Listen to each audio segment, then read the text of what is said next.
Bienvenidos al primer Congreso Internacional de la Biblia, organizado por la Sociedad Bíblica Argentina.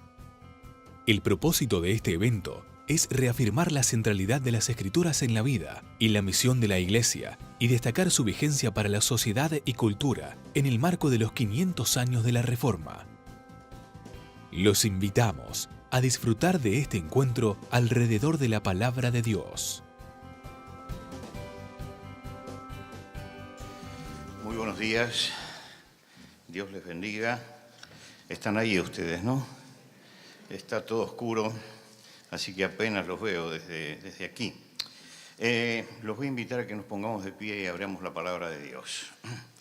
Voy a leer en el Salmo 19, los versículos 7 al 14.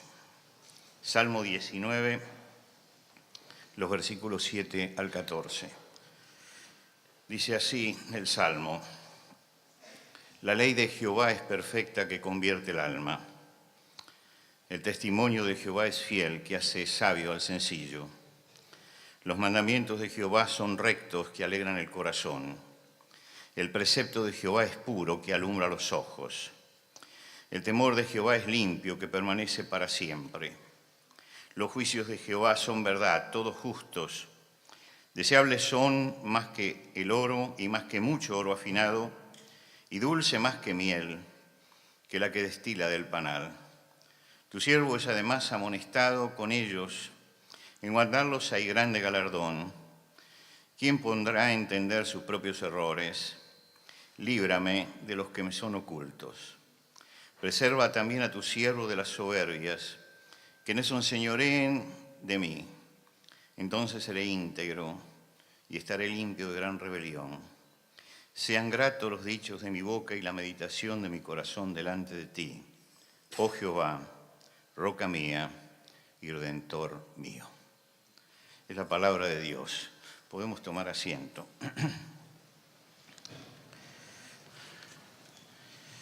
La Biblia es un libro. Como todos los libros, tiene hojas, papel, encuadernación, impresión, sujeto a todo, como todos los libros, al desgaste, a la rotura, a la pérdida, al envejecimiento. Es un objeto. Es un objeto. Es solamente un libro, no es un talismán, no es un fetiche, no es un amuleto. Lo que reverenciamos es el contenido de la palabra de Dios. Es lo que la palabra de Dios dice. Tenemos esto, que es el papel como soporte. Pero lo realmente importante es lo que el libro dice, el mensaje que el libro tiene. Nosotros sabemos que Dios ha hablado y recibimos esa palabra y podemos entrar en esa palabra, y allí conocemos también a la palabra encarnada de Dios, que es el Señor Jesucristo. Es interesante que, yo no sé, voy a usar un antropomorfismo que seguramente alguno podrá considerar casi blasfemo, pero lo voy a usar en pro de la comprensión. Yo veo en la palabra de Dios algo así como una obsesión de Dios en un tema. Luego del ataque a Amalek, al pueblo de Dios, allí en el desierto, recién salidos de Egipto, Jehová le dice a Moisés: escribe esto para memoria en un libro. Cuando Isaías es llamado, dice: ve pues ahora y escribe esta visión en una tabla delante de ellos y regístrala en un libro para que quede hasta el día postrero eternamente y para siempre. A Jeremías le dice: toma un rollo del libro y escribe en él todas las palabras que te he hablado contra Israel y contra Judá y contra todas las naciones desde el día que comencé a hablarte. Cuando el rey Joacim quema el rollo, le dice: vino palabra de Jehová a Jeremías, vuelve a tomar otro rollo y escribe en él todas las palabras primeras que estaban en el primer rollo que quemó Joacim, rey de Judá. Habacuc le dice: escribe la visión y declárala en tablas para que corra el que leyere en ellas. A Juan en Patmos le dice: Yo soy el alfa y la omega, el primero y el último. Escribe en un libro lo que ves y envíalo a las 7 iglesias que están en Asia. Hay algo que es una constante en Dios. Quiere que su palabra quede registrada. Es como una idea fija y recurrente que atraviesa toda la Biblia, que Dios quiere dejar su memoria, su palabra, para difusión y para que pudiéramos conocerlos. Está pensando en las generaciones futuras el que escribe. ¿Por qué es importante la palabra escrita? Para eso tenemos que entender qué es la fe cristiana y cómo funciona. Y creo que sería muy importante, sobre todo en esta época, ir a esas fuentes. La fe cristiana es una fe revelada. Lo que quiere decir que no es lo que yo creo que es. No es lo que yo siento que es. No es lo que a mí me parece que es. No es lo que yo razono que debe ser. La fe está escrita, fue fijada en el tiempo y esto lo dijo Dios para todas las generaciones. Por lo tanto, hay una revelación escrita. Borges dice en su conferencia sobre los libros, una de las 7 grandes conferencias que dio, tiene una dedicada al libro, y él dice: de los diversos instrumentos del hombre, el más asombroso es sin duda el libro. Los demás son extensiones de su cuerpo. El microscopio y el telescopio son extensiones de su vista. El teléfono es la extensión de su voz. Luego tenemos el arado y la espada, que es extensión de su brazo. Pero el libro es otra cosa. El libro es una extensión de la memoria. Dios quiso usar este instrumento asombroso que es el libro, que describe tan bien Borges cuando lo compara, para que conozcamos lo que él piensa. La palabra de Dios es palabra creadora porque es palabra de Dios. El hombre enuncia porque la palabra de Dios es palabra creadora. El hombre enuncia, Dios crea. Nosotros nombramos las cosas. Él las dice y fue hecha. Él mandó y existió. Quiere decir que tiene palabra creadora. Que el Dios espiritual y eterno usara a un hombre con todas las características particulares de ese hombre y lo hiciera infalible en la transmisión de la verdad y hiciera también que ese hombre pusiera por escrito en un pergamino, es Dios, el Dios de la palabra creadora, que se humilla a la palabra humana para acercarse a nosotros. Y así como Jesucristo es el Dios que se acerca a nosotros en humillación porque se hace hombre, yo creo que la primer gran humillación de Dios es bajar de la palabra creadora a la palabra escrita, enunciadora, para que eso estuviera puesto en un papel. ¿Y para qué? Para que eso atravesara tiempo y espacio, atraviese las barreras idiomáticas, atraviese las barreras culturales y llegue a todos los hombres. ¿Y por qué lo hace? ¿Por qué esto de Dios diciendo esto tiene que estar escrito? En primer lugar, porque Dios escribió porque la tradición se contamina con la mentira. ¿Qué hubiera sucedido si la transmisión era oral? Si el cristianismo fuera una religión de tradición oral, sería imperfecta, hecho por el hombre afectado por el pecado. El hombre es proclive a la mentira, a la fantasía impropia, y a llenar los baches de su imaginación, los baches de su memoria con la imaginación. Esto es increíble. Yo estoy escribiendo un libro donde cuento algunas memorias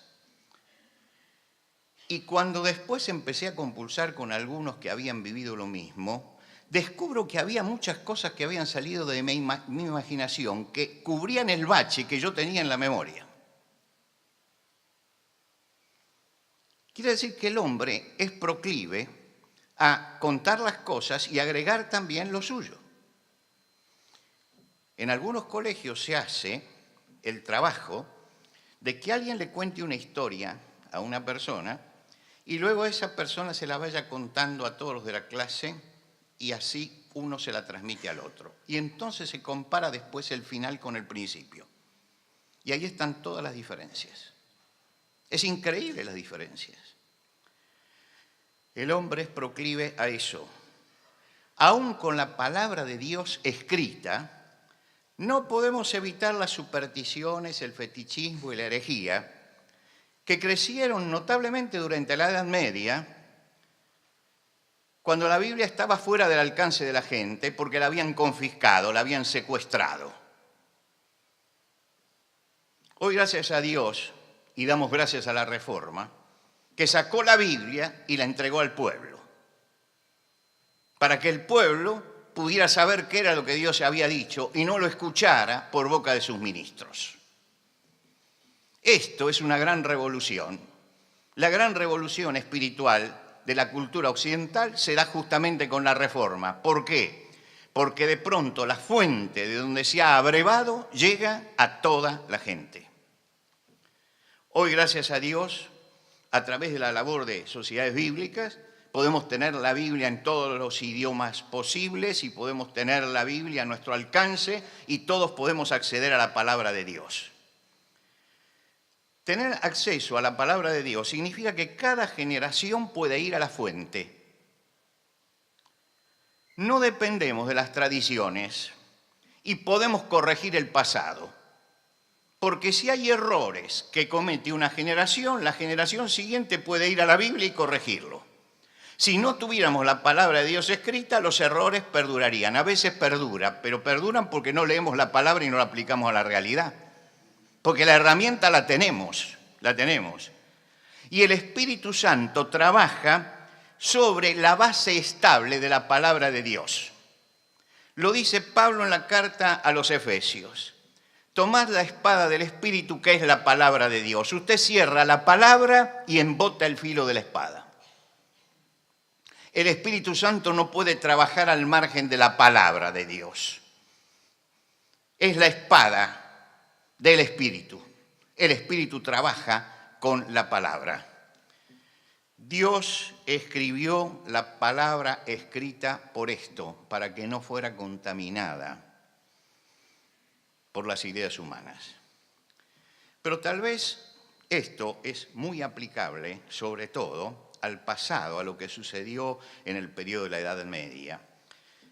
Pero hay otra razón que creo que es muy importante, y es muy importante tenerla en cuenta en este momento. Dios escribió porque el razonamiento del hombre no es confiable. Hemos elevado al trono la razón humana y creemos que la razón siempre nos puede llevar a la verdad. Es la herencia de René Descartes, padre del racionalismo. Él estaba buscando una verdad contundente de la cual fuera imposible dudar. Y mirando alrededor, se dio cuenta que de todas las cosas se podían dudar, hasta de la existencia de una persona allí. Y yo puedo dudar, me pongo en el lugar de él, de que hoy yo esté aquí hablando con ustedes. Y puedo dudar de la presencia de ustedes. Tal vez esto sea un sueño, nada más. Quiere decir que él pone todas las cosas en duda. Y es interesante el párrafo en el discurso del método donde él explica esto. Él dice: pero enseguida advertí que mientras de este modo quería pensar que todo era falso, era necesario que yo, quien lo pensase, fuese algo. Y notando que esta verdad, yo pienso, por lo tanto soy, era tan firme y cierta que no podían quebrantarla ni los más extravagantes suposiciones de los escépticos, juzgué que podía admitirla sin escrúpulo, como el primer principio de la filosofía que estaba buscando. ¿Qué está diciendo? Está diciendo que parte de la razón, pienso, pero entroniza al hombre, por lo tanto soy. El único árbitro para encontrar la verdad entonces es el hombre. Y cae en una contradicción, Porque él dice, dudo de todo, pero no duda de la perfección de su razonamiento. No duda de eso que le da jerarquía de perfección. Cree que el intelecto está intacto. Y por creer que el intelecto está intacto, piensa que el hombre razonando puede instalar la verdad. Potencia en alguna forma y transforma el pensamiento de Tomás de Aquino. Hans Küng, cuando escribe Grandes Pensadores Cristianos, hace un análisis del pensamiento de Tomás de Aquino. Y él dice, a la razón del hombre le corresponde, pues, según Tomás, un gran ámbito en el que ella puede actuar por sí sola a través del conocimiento.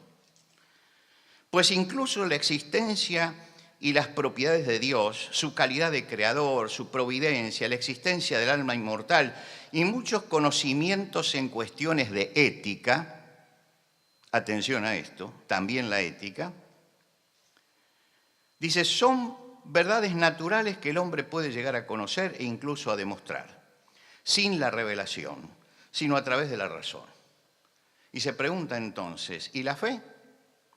Dice, bueno, en rigor es necesaria para acceder a determinadas verdades reveladas superiores en las que se halla el misterio de la Trinidad o de la encarnación de Dios en Jesús de Nazaret, pero también está el estado primigenio y el estado final, la caída, la redención del hombre. Estas verdades trascienden la razón humana, por lo tanto, para eso tenemos la revelación. Ahora, si le damos la ética a la razón, ¿qué es lo que va a pasar? Lo que está pasando. El pensamiento del hombre sirve para alcanzar la verdad científica a través de idas y venidas, comprobación y experimentación. Pero no alcanza la verdad moral. Está afectado por el pecado y el intelecto también está afectado por el pecado. También. La moral es el ámbito peligroso donde se necesitan verdades absolutas, verdades rectoras, se necesitan verdades monolíticas. Y fíjense que por eso los 10 mandamientos fueron escritos en piedra con el dedo de Dios. No los escribió en una tabla ni en un pergamino, sobre la piedra, porque esas verdades tienen que ser verdades monolíticas. Tienen que ser verdades de piedra. Son los principios de Dios. El apóstol Pablo detalla la decadencia del paganismo en Romanos, el primer capítulo, y establece 3 etapas de la decadencia. Yo voy a leer los pasajes para que veamos cómo él habla de este proceso. Hablando de la revelación que hay en la naturaleza, él dice, pues habiendo conocido a Dios no le glorificaron como a Dios ni le dieron las gracias, sino que se envanecieron en sus razonamientos. Ahí está hablando del intelecto caído. En sus razonamientos. Y su necio corazón fue entenebrecido. Profesando ser sabios se hicieron necios y cambiaron la gloria de Dios incorruptible en semejanza de la imagen de hombre corruptible, de aves, de cuadrúpedos, de reptiles, por lo cual también Dios los entregó a la inmundicia en las concupiscencias de sus corazones. Es decir, dejó que si el intelecto se fue para ahí y no aceptás la ley, pues entonces empezás a sufrir las consecuencias. Seguí ese camino. Y que como cambiaron la verdad de Dios por la mentira, honraron y dando culto a la criatura antes que al Creador. Hay una revelación natural. La gloria de Dios se ve en la creación. Pero esos son insensibles a esta manifestación de Dios en la creación. Quieren sujetar todo el razonamiento. Y esto los conduce a la injusticia. Se sienten sabios, pero terminan siendo necios. Su pensamiento se extravía. Lo que quiere decir que el pensamiento del hombre puede trastornar totalmente la verdad. Y llegan a la idolatría en un proceso descendente. Dejaron de mirar hacia arriba y empezaron a mirar hacia abajo. Primero miraron al hombre, después a las aves, después a los cuadrúpedos, después a los reptiles. Hoy hay científicos que están estudiando la organización social de las hormigas para ver cómo se puede aplicar a la sociedad humana. Es decir, ya empezamos a buscar los ejemplos de abajo, cada vez más abajo, en vez de ir a la base que está arriba y que es la que establece los principios. Como cambiaron la verdad de Dios para la mentira, cumplieron el proceso natural. Empieza la decadencia, la transgresión de las leyes morales, que es lo primero que el hombre pone en tela de juicio, la ley moral. Y deshonraron sus propios cuerpos, dice. Deshonraron sus propios cuerpos. Dejaron de ser el templo de Dios para ser el templo de la sensualidad. Llega el segundo paso. Por esto Dios los entregó a pasiones vergonzosas, pues aún sus mujeres cambiaron el uso natural por el que es contra naturaleza. Y de igual modo también los hombres, dejando el uso natural de la mujer, se encendieron en su lascivia unos con otros, cometiendo hechos vergonzosos, hombres con hombres, y recibiendo en sí mismo la retribución de su extravío. Primer paso, yo rechazo la ley moral de Dios. Segundo paso, me rebelo contra la ley natural. El segundo paso es la rebelión contra la ley natural. Romper los límites puestos por Dios en cuanto a lo ético y a lo moral, pero también romper los límites puestos por Dios en el ámbito natural. Romper la ley de la naturaleza. Abren la compuerta al deseo y al desenfreno del deseo. Primero fue el deseo, pero fue dentro de las leyes naturales. Ahora es el deseo rompiendo también las leyes naturales. Se levanta contra la naturaleza y entonces aparece el lesbianismo, la homosexualidad, el bestialismo, la pedofilia, todo lo que nosotros conocemos y estamos viendo hoy. Es el segundo paso de la decadencia. El tercer paso, y como ellos no aprobaron tener en cuenta a Dios, Dios los entregó a una mente reprobada para hacer lo que no conviene. Aparecen los sofismas, aparece una filosofía que apoye la decadencia. Aparece un razonamiento armado en tal forma que yo tengo que aceptar que esta decadencia es normal y en todo caso tiene que generalizarse. Y si no hago esto, entonces me estoy levantando contra la verdad generalizada, como si las multitudes tuvieran la verdad.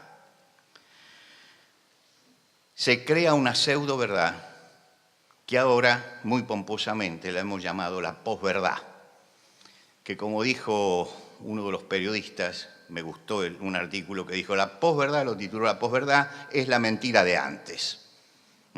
Es la mentira de antes, le hemos cambiado el nombre. Quiere decir que el resultado final, no sé si hace falta que se lo lea, seguramente usted es un lector de la Biblia y sabe, estando atestados de toda injusticia, fornicación, perversidad, avaricia, maldad, llenos de envidia, homicidios, contiendas, engaños, malignidades, murmuradores, detractores, aborrecedores de Dios, injuriosos, soberbios, altivos. Es decir, todo esto es el resultado de esa decadencia. El resultado de dar vuelta a la cabeza, no querer ver la presencia del Creador, rechazar sus leyes, establecer las leyes propias, cerrar la Biblia, mandarla al museo y fundamentarla en los sofismas de la posverdad. El cristianismo creció y floreció en medio de una cultura que tenía estas características. Porque el apóstol Pablo, cuando escribe la carta a los romanos, está pensando en la decadencia del mundo greco-romano. Está describiendo la decadencia de ese mundo. Ese mundo, como dice Chesterton, fue puesto en cuarentena por el cristianismo para cambiar esos valores. Y esos valores fueron cambiados. Hoy nosotros estamos teniendo un proceso de regresión al pasado que creemos que es un avance hacia el futuro, pero estamos repitiendo la misma historia que hemos dejado atrás hace 2000 años. Lo mismo de lo cual salimos, lo estamos volviendo a construir. El cristianismo, sin embargo, creció y se fortaleció en medio de esa cultura. Allí. ¿Cómo pudieron sobrevivir? ¿Cómo pudieron crecer? ¿Cómo pudieron doblegar a esa cultura en la que ellos estaban? ¿Y cómo pudo esa cultura ser transformada? Tuvieron un gran impacto social. Y estuvo ese impacto social basado en que los cristianos tenían claro su cosmovisión, que esa cosmovisión no era compatible con ninguna otra. La cosmovisión cristiana, y esto lo dicen autores marxistas como Henry Lefebvre, por ejemplo, Henry Lefebvre dice que hay tres cosmovisiones: la cosmovisión individualista, si lo quieren ustedes el liberalismo, la cosmovisión colectivista, el marxismo y el comunismo, y la cosmovisión cristiana. Es interesante porque el marxista está diciendo, miren que el cristianismo no es compatible con ninguna de las otras dos, ¿eh? No es compatible, es un marxista el que lo dice. Y yo veo que hay incluso cristianos que todavía no se han convencido de esto y que creen que pueden coexistir diversas cosmovisiones. No pueden coexistir. Ellos se dieron cuenta que la cosmovisión cristiana no podía coexistir con el paganismo, no tenía puntos de contacto, era por completo diferente. Y no podía coexistir con la filosofía griega, no tenía puntos de contacto, era completamente diferente. Por lo tanto, hay que establecer una nueva cosmovisión. Se convirtieron primero en contestatarios, pero después fueron elaborando una cultura subterránea. Y esa cultura subterránea empezó a emerger desde las catacumbas hacia afuera y empezó a mostrar el poder del evangelio de un Dios que se comprometía con ellos, porque ellos estaban realmente de corazón comprometidos con Dios. Y pagaron el precio de sangre, y pagaron el precio de sus propias vidas, y pagaron el precio de 300 años de persecuciones, y de la incomprensión y de la muerte, pero lo pagaron. No buscaron puntos de contacto con la sociedad, no buscaron puntos de contacto. No adecuaron la doctrina a la realidad, no la contextualizaron a su tiempo. La predicaron, la proclamaron, la levantaron como la verdad de Dios. Confrontaron a esa sociedad rechazando la concepción pagana, condenando la decadencia abiertamente, refutando la filosofía y pagando el precio de esto, que era la vida. Pero la pusieron en juego. Tuvieron problemas, claro que tuvieron problemas. Tuvieron que impedir el sincretismo, tuvieron que impedirlo. Las ideas se filtraban en alguna forma, trataban de modificar la cosmovisión cristiana. El apóstol Pablo, cuando escribe la carta a los romanos y va a iniciar la parte didáctica, la parte práctica, termina la parte doctrinal en el capítulo 11. Cuando va a empezar el capítulo 12, la parte práctica, él da como primera norma: no os conforméis a este siglo, sino transformaos por medio de la renovación de vuestro entendimiento, para que comprobéis. Y acá tenemos el entendimiento, el intelecto. Eso, dice, tiene que cambiarlo Dios, porque si no van a llegar a cualquier cosa. El problema de los corintios, ¿cuál era? Cuando uno lee la carta a los corintios, tenían una gran inmoralidad metida dentro de la iglesia. Practicaban la fornicación abiertamente. Había casos de inmoralidad extrema, no hace falta que yo los describa, ustedes los conocen. ¿Cómo podía suceder esto entre cristianos?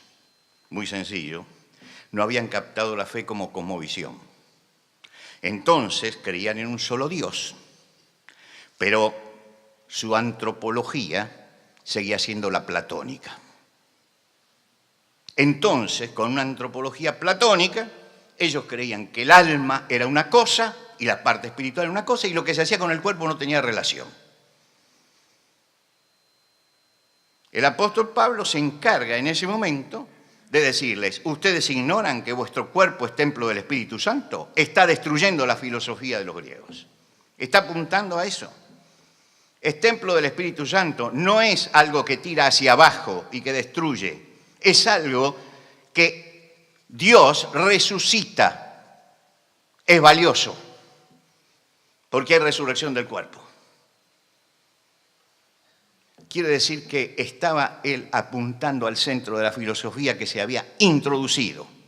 Y entonces quita eso que era el sincretismo, porque se da cuenta que si el sincretismo se mete dentro del cristianismo, lo destruye. Y por eso es tan beligerante el apóstol cuando hay algunas cosas que se mezclan con la cosmovisión cristiana. Cuando en la iglesia en Galacia están inclinándose a judaizar, porque resulta que los judíos tenían algunos privilegios dentro del Imperio Romano que eran únicos. Y claro, si nosotros los cristianos nos circuncidamos, entramos también dentro de los privilegios de los judíos. Y él le dice, de ninguna manera, hay que aceptar el vituperio de la cruz de Cristo. No podemos hacer un sincretismo ni con el paganismo ni con la decadencia del judaísmo. El cristianismo ve las cosas en otra forma. Él remarca a los tesalonicenses, le remarca la santidad. Fíjese usted este pasaje que seguramente lo conocemos muy bien. Y el mismo Dios de paz os santifique por completo y todo vuestro ser, espíritu, alma y cuerpo, sea guardado irreprensible hasta la venida de nuestro Señor. Usted puede cambiar esta frase y va a encontrar con que acá hay palabras de más. El apóstol Pablo podría decir, y el mismo Dios de paz os santifique en todo y todo vuestro ser sea guardado irreprensible hasta la venida de nuestro Señor Jesucristo. ¿Por qué añade él todo vuestro ser, espíritu, alma y cuerpo? Porque está subrayando que cuidado, que el ser es la totalidad. No crean lo que creen los griegos. Quiere decir que está levantándose contra la cosmovisión que se está tratando de infiltrar en la iglesia para mantener el principio cristiano. Todos en la Escritura, en el primer siglo, llamaban a defender esta cosmovisión. El apóstol Pedro en su primera carta dice, estad siempre preparados para presentar defensa con mansedumbre y reverencia ante todo el que os demanda razón de la esperanza que hay en vosotros. Está pensando en las autoridades. Les está diciendo que tienen que respetar a las autoridades, pero que tienen que dar razón de por qué creen lo que creen. En la carta de Judas, Judas es drástico en este sentido, dice, amado, por la gran solicitud que tenía en escribiros eso acerca de nuestra común salvación, me ha sido necesario escribiros exhortándoos que contendáis ardientemente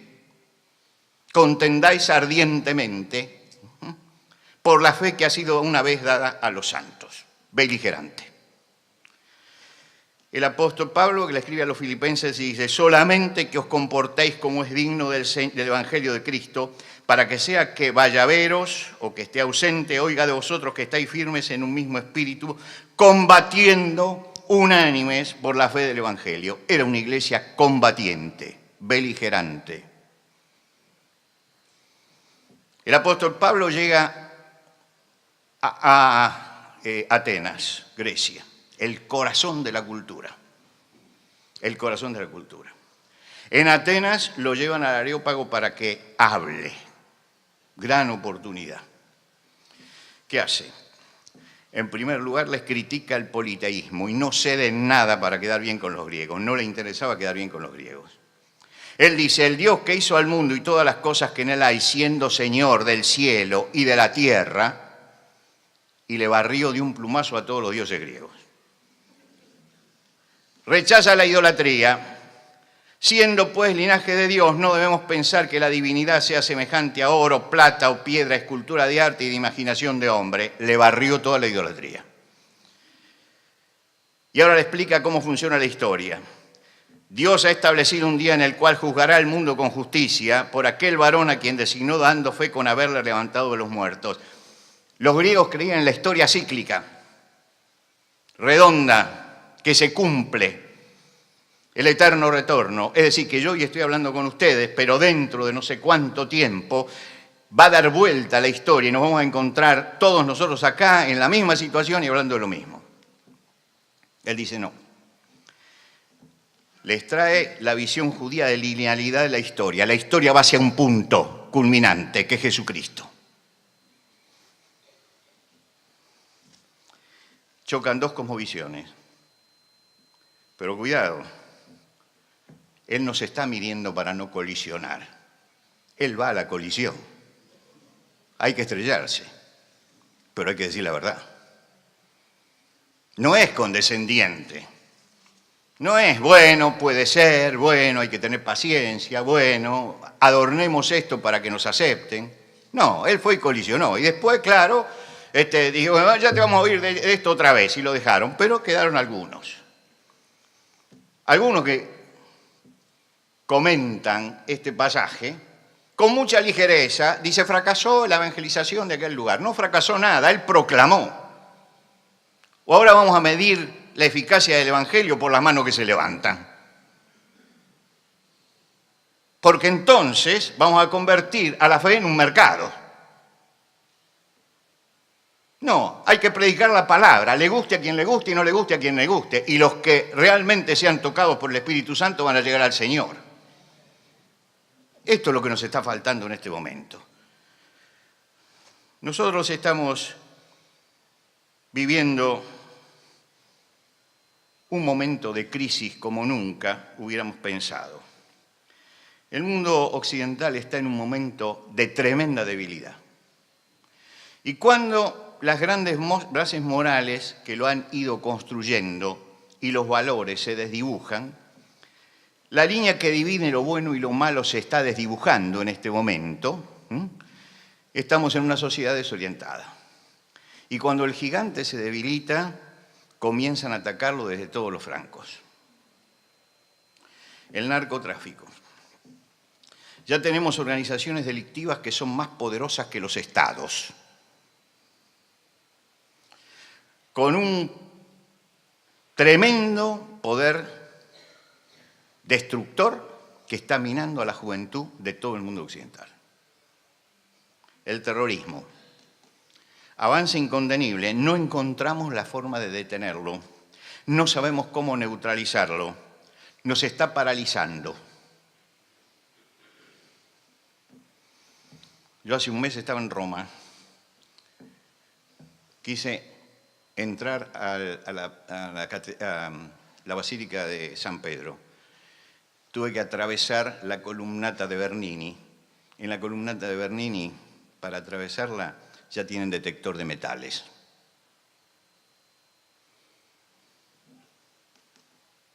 El miedo es tan terrible que cuando usted llega a la puerta, me imagino que ese lugar lo llegan muchos para adorar a Dios allí, le revisan todo lo que tiene, le revisan la ropa, le revisan los zapatos, le revisan todo.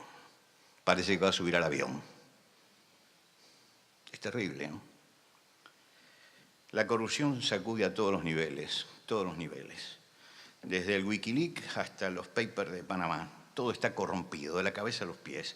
Gobiernos de izquierda, gobiernos de derecha, capitalistas, comunistas y hasta el Vaticano.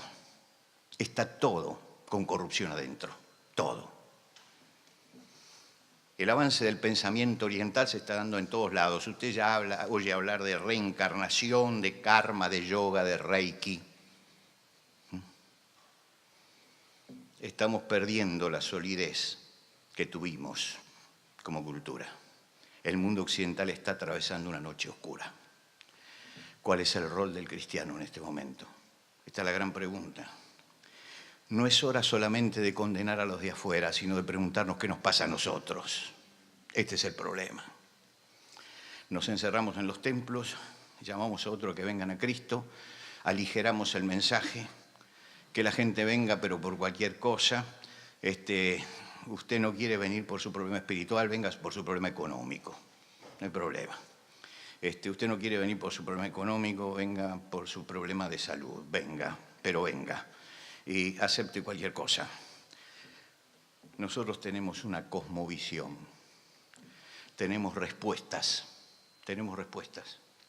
Tenemos respuestas ecológicas para preservar el medio ambiente. Las tenemos. El cristianismo tiene respuesta para esto. Tenemos respuestas psicológicas, propuestas para los desorientados. Tenemos propuestas pedagógicas para formar niños y jóvenes. Tenemos propuestas sociales para el reparto de la riqueza. Tenemos propuestas biológicas para preservar la vida. Tenemos respuestas políticas para encarar a las ideologías. Tenemos respuestas estéticas para enfrentar el arte decadente. El cristianismo tiene todo eso, Tenemos que empezar a analizarlo como una totalidad. Nos hemos quedado solamente en un pedacito del Evangelio. El más importante, es verdad, pero nos está debilitando el hecho de que no ampliemos nuestra visión para mostrar que en todos los ámbitos hay una respuesta diferente de la cosmovisión cristiana que difiere de la que tiene la sociedad. Tenemos teología, es verdad, pero también tenemos antropología cristiana, tenemos filosofía de la historia cristiana, tenemos sociología cristiana, bioética cristiana, economía cristiana, tenemos una visión de todas esas cosas, pero no las conocemos ni las estudiamos a fondo, no sabemos defenderlas, por eso somos arrasados por el humanismo. Este es el problema que estamos teniendo. Perdimos el sentido épico de la fe, el sentido de que la fe es una epopeya. Nos hemos convertido en iglesias burguesas, en cristianos burgueses que están tratando de pasarla lo mejor posible y vamos todos al cielo. Y esto es lo importante. Estamos felices solamente con eso y no nos damos cuenta que el cristiano es una responsabilidad también. Y tengo la responsabilidad del compromiso con Dios. Tenemos que volver a tener pasión por las almas, pasión por la verdad, pasión por la honestidad, pasión por defender la vida, pasión por rescatar a la familia. Pero no solamente preservar lo nuestro, sino pasión por meternos dentro de la sociedad y mostrar esa otra cosmovisión. Si seguimos encerrados en las iglesias, vamos a perder la batalla mientras que cantamos coros de victoria. Escuchen al Señor. Lo que yo os digo en tinieblas, decidlo a la luz, y lo que oís al oído, proclamadlo desde las azoteas. Y no temáis a los que matan el cuerpo, mas el alma no pueden matar. Temed más bien a aquel que puede destruir el alma y el cuerpo en el infierno. Al pueblo encerrado en los templos, los manda salir al sol, a la terraza. La terraza era el lugar de publicación más eficaz en aquel momento, subirse y hablar desde arriba. Era el internet de aquella época. Hoy tenemos otras herramientas, pero ahí se está hablando de lo que tenían a mano. Y dice, vayan y griten donde puedan ser oídos. Al pueblo que está cómodamente sentado en las bancas le dice, suban hacia las azoteas, a la vista de todos, para gritar al mundo la verdad de Jesucristo. Tenemos que terminar con dos cosas, con la comodidad y con la cobardía, que son las dos cosas que nos están afectando. Comodidad, porque no queremos salir de nuestro estatus. Y cobardía, porque aquí ha llegado el momento en que el compromiso implica riesgos. Los primeros cristianos se jugaron la vida, no claudicaron, ni ante la tortura ni ante la muerte. Esta es la verdad de Dios. Y si hay que pagar el precio, se paga. Por eso Jesús dice, y no temáis a los que matan el cuerpo. Vayan adelante. Tenemos que recuperar el sentido épico de la fe. El sentido de que la fe es una epopeya, de que la fe es una lucha. Entender que el cristianismo no puede ser una religión más. Es la epopeya que marca el rumbo de la historia. Somos los siervos del Rey de Reyes y Señor de Señores. Y tenemos que recuperar esto, el sentido de que la fe es una epopeya, no es un ir los domingos a una iglesia y cantar 4 himnos y sentirme tranquilo porque cumplí con Dios. Tengo 71 años, pero sigo soñando. Sigo soñando a pesar de todo. Sigo soñando a pesar de ver muchas cosas que me afectan profundamente dentro de la obra de Dios. Tuve que lidiar en los últimos años con 2 vaciamientos de 2 instituciones poderosas. No dormía durante la noche por la lucha. ¿De qué? De la deshonestidad dentro de las instituciones de Dios. Asistí al vaciamiento total de una que no pude llegar a tiempo. Llegó un momento que un día se reúne mi familia y me dicen mis hijos y mi esposa: papá, basta. No puede ser que no duermas a la noche por esto. Pero no puedo ver que el pueblo de Dios tenga deshonestos adentro. No puedo ver que el pueblo de Dios esté contaminado con lo mismo que está contaminado el mundo. No lo puedo tolerar. Por eso estoy gritando que tenemos que salir de esa pasividad para volver a los principios, a esos principios de honestidad que le vi a mi abuelo, que vendió un día un terreno de palabra y vinieron y le ofrecieron el doble. Y dijo: no, yo ya di la palabra. Y cumplió. Esto es un cristiano. Esto es un cristiano.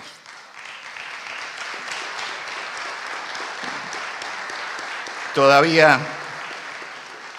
estamos a tiempo, ¿eh? Todavía estamos a tiempo. No crean que esta crítica es para que nos desanimemos.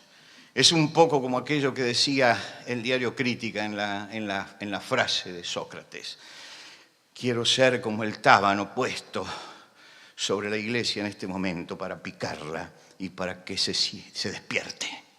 Y creo que llegó la hora de despertar, que ya no podemos seguir en esta pasividad, que nos están invadiendo, que estamos cediendo, que ya empezamos a torcer hasta la teología y los principios cristianos para aceptar lo que es inaceptable. La palabra de Dios habla y condena las prácticas de esta sociedad. Y se necesitan voces no que amolden la teología a lo que pasa y hagan malabarismos hermenéuticos para aprobar lo que no se debe aprobar, sino que tomemos la palabra de Dios como la palabra de Dios dice y condenemos lo que tenemos que condenar y aprobemos lo que tenemos que aprobar. Porque de ese compromiso depende nuestra supervivencia, pero también depende la palabra que recibamos cuando se abra la puerta del cielo. Estoy acercándome a la casa del Padre. Estoy acercándome. Estoy mucho más cerca que todos ustedes, que muchos de ustedes. Estoy más cerca. Me preocupa cuáles sean las palabras con que el Señor me reciba. Me preocupan. Comencemos una batalla en todos los frentes para que Dios pueda ser conocido y glorificado en esta nuestra generación. Que Dios les bendiga.